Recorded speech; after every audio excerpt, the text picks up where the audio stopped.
আপনাদের সবাইকে ডিজিটাল সেবা বাংলা চ্যানেলে জানাই আন্তরিকভাবে স্বাগতম। আজকের বিষয়টি কিন্তু অত্যন্ত গুরুত্বপূর্ণ, বিশেষ করে যারা অন্নপূর্ণা যোজনার ভাতা পাওয়ার জন্য আবেদন করেছেন এবং আবেদন করার পরে দেখছেন যে কোনো কারণবশত আপনার অ্যাপ্লিকেশনটি রিজেক্ট হয়েছে অথবা আবেদন সংক্রান্ত কোনো তথ্যে আপনার ভুল রয়েছে। কারণ আবার নতুনভাবে আপডেটের মাধ্যমে অবজেকশন অ্যান্ড ক্লেম নামে দুটি গুরুত্বপূর্ণ অপশান কিন্তু দেখা দিচ্ছে। এই অপশানের মাধ্যমে যেমন আপনি একদিকে নিজের আবেদন নিয়ে ক্লেম করতে পারবেন, অন্যদিকে নির্দিষ্ট কারণে কোনো অযোগ্য ব্যক্তির বিরুদ্ধেও কিন্তু অবজেকশন করার সুযোগ কিন্তু রয়েছে। তবে এখানে একটা বিষয় শুরুতেই পরিষ্কার করে বলি, ক্লেম বা অবজেকশন মানে ইচ্ছে মতো অভিযোগ করা নয়। সঠিক তথ্য এবং উপযুক্ত কারণ জেনেই কিন্তু এই ফর্মটি ফিল আপ করতে হবে। ভুল তথ্য দিয়ে কাউকে সমস্যায় ফেলা বা মিথ্যা অভিযোগ করা একেবারেই কিন্তু উচিত নয়। তো চলুন আর দেরি না করে খুব সহজ ভাষায় দেখে নেওয়া যাক। মোবাইল নাম্বার এবং ওটিপি দিয়ে লগ ইন করার পর আমরা প্রথমে নাম দেখতে পাবো। তারপরে প্রথম যে বক্সটি আছে সেখানে দেখতে পাবো ট্র্যাক অ্যাপ্লিকেশন স্ট্যাটাস বা ট্র্যাক স্ট্যাটাস। তারপর হচ্ছে অবজেকশন অ্যান্ড ক্লেম। তো প্রথমে আমরা ট্র্যাক স্ট্যাটাসটি লক্ষ্য করব। সেখানে আমাদের অ্যাপ্লিকেশনটি কী জন্য যে রিজেক্ট হয়েছে বা এখন পর্যন্ত টাকা ঢোকেনি সেই বিষয়টি দেখে নেব। তো দেখুন এখানে লেখা আছে ফর ফার্দার ভেরিফিকেশান। এর মানে বোঝাতে যাচ্ছে যে আমার ডকুমেন্টসগুলো আবার রিভেরিফাই হবে। এর জন্য আমাকে সংশ্লিষ্ট বিডিও অফিসে গিয়ে কিন্তু যোগাযোগ করতে হবে আমাদের সমস্ত ডকুমেন্টসগুলো নিয়ে। যেটি নতুন আপডেট হয়েছে সেটি হচ্ছে আপনার অবজেকশন অ্যান্ড ক্লেম।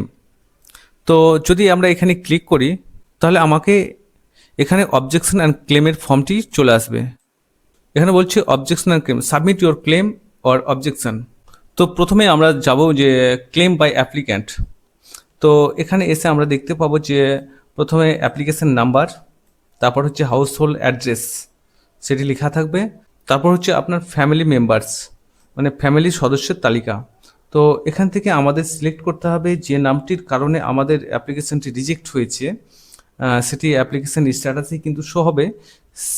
তো এবার সেটি দেখেই তারপর আমাদেরকে সিলেক্ট করতে হবে কার নামের জন্য বা কার সমস্যার জন্য আমাদের অ্যাপ্লিকেশনটি রিজেক্ট হয়েছে। তো সেই মোতাবেক আমরা এইভাবে ক্লিক করে সিলেক্ট করে পরবর্তী স্টেপে এগিয়ে যাব। তারপর আমরা দেখতে পাবো রিজন ফর ক্লেম। যদি আপনার উপরে সিলেক্টকৃত ফ্যামিলি মেম্বারদের যেভাবে সিলেক্ট করেছেন তার নামের মধ্যে বা স্পেলিংয়ের মধ্যে কোনো মিস্টেক ধরা পড়ে, সেক্ষেত্রে আপনি এই অপশানটি সিলেক্ট করবেন। আর যদি মনে হয় যে আপনার অ্যাপ্লিকেশনটি ভুলভাবে রিজেক্ট হয়েছে বা ইনএলিজিবল করা হয়েছে, সেক্ষেত্রে আপনি এই অপশানটি সিলেক্ট করবেন।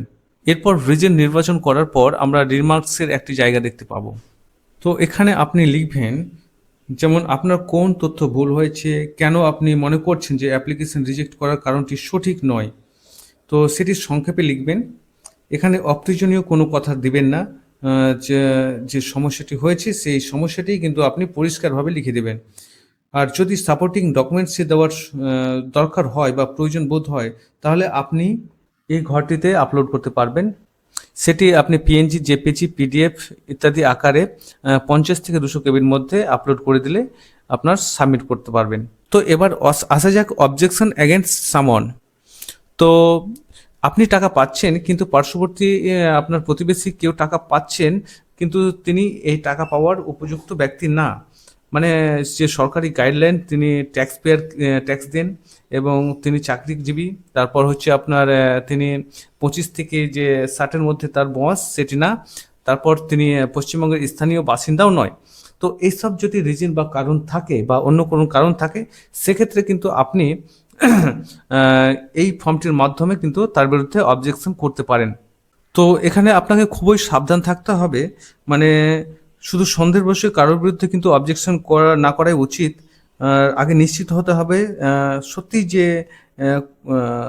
কারণগুলি আপনি মনে করছেন সেটি একদম সঠিক, তারপরেই কিন্তু আপনি এই ফর্মটি ফিল আপ করবেন। তো এর জন্যই প্রথমে আপনাকে নেম অফ দ্য অবজেক্টর মানে যিনি অবজেকশন করছেন তার নাম এবং বাবার নাম এই দুটি বসাতে হবে। তারপর তার ডিস্ট্রিক্ট, তারপর তার এরিয়া টাইপ সেটি সিলেক্ট করতে হবে।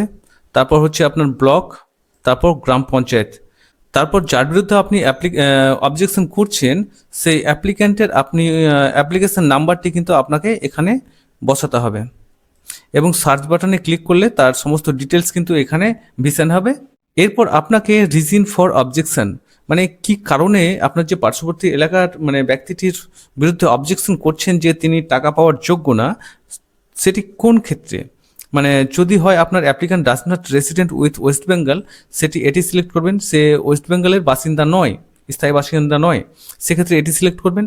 এবং যদি application is not aged between 25 to 60 years, যদি 25 থেকে 60 বছরের মধ্যে তার বয়স না হয়, সেক্ষেত্রে এটি সিলেক্ট করবেন।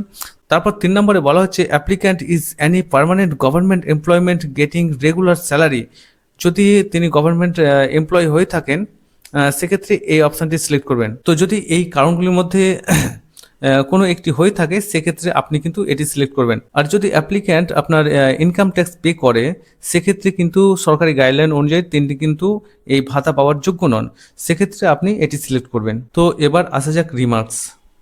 এখানে আপনি কি লিখবেন 1000 ওয়ার্ডের মধ্যে এখানে খুব সহজভাবে লিখবেন যে আপনি কেন মনে করছেন এই ব্যক্তির অ্যাপ্লিকেশনটি পুনরায় যাচাই করা দরকার।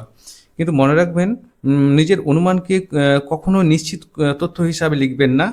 মানে আপনার কাছে যদি সঠিক তথ্য বা প্রমাণ থাকে, তাহলে সেটির ভিত্তিতে কিন্তু বক্তব্যটি আপনি লিখবেন। প্রয়োজন হলে সাপোর্টিং ডকুমেন্টস আপলোড করতে পারবেন।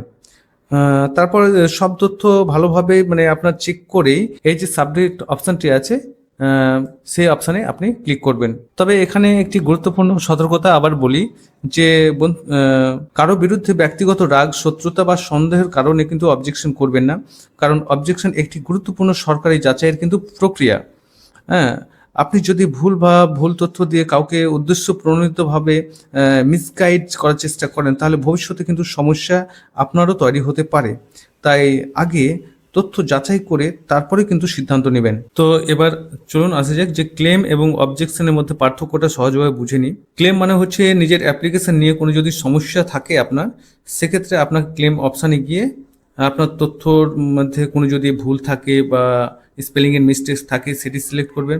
আর মানে যদি আপনাকে ভুলভাবে ইনএলিজিবল করা হয়, তো সেটি সিলেক্ট করবেন।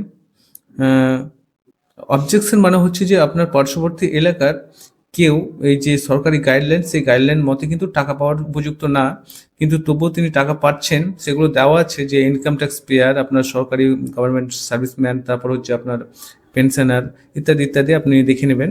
আর হচ্ছে আপনার যে তিনি 25 থেকে 60 বছরের মধ্যে বয়স না তার, তিনি আপনার ওয়েস্ট বেঙ্গলের স্থায়ী বাসিন্দা নন। তো এইসব কারণগুলি যদি আপনি কারোর মধ্যে মনে হয় যে তিনি এই কারণগুলি পড়ছে, সেক্ষেত্রে আপনি সিলেক্ট করে অবজেকশন করার পরবর্তী পর্যায়ে আপনাকে একটি ক্লেম নাম্বার বা সেই নাম্বারটি দিয়ে এখানে আপনি সাবমিট অবজেকশনে চেক অবজেকশন স্ট্যাটাসে ক্লিক করে আপনি সেই নাম্বারটি দিয়ে, অবজেকশন নাম্বারটি দিয়ে আপনি তার স্ট্যাটাসটি চেক করতে পারবেন। তো প্রিয় দর্শকবৃন্দ, আশা করি আজকের ভিডিওটি থেকে আপনারা পরিষ্কারভাবে বুঝতে পেরেছেন যে অন্নপূর্ণা যোজনার অ্যাপ্লিকেশন রিজেক্ট হলে আপনি কিভাবে ক্লেম করবেন, এবং অন্য কোনো ব্যক্তির বিরুদ্ধে যদি অবজেকশন থাকে, তাহলে সেটি কিভাবে সাবমিট করবেন। তো আপনাদের যদি এ বিষয়ে কোনো প্রশ্ন থাকে, তো অবশ্যই কমেন্ট বক্সে জানাবেন। ভিডিওটি ভালো লাগলে লাইক, শেয়ার, কমেন্ট এবং বন্ধু বান্ধবদের সঙ্গে শেয়ার করবেন। তো দেখা হবে পরবর্তী ভিডিওতে। ভালো থাকুন, সুস্থ থাকুন, নমস্কার।